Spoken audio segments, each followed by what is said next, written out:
You ask Tiger to solve. This deals with linear equations with one unknown.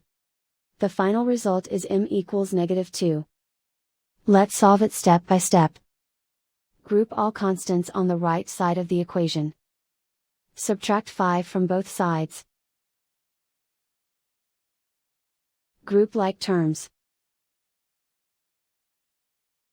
Simplify the arithmetic.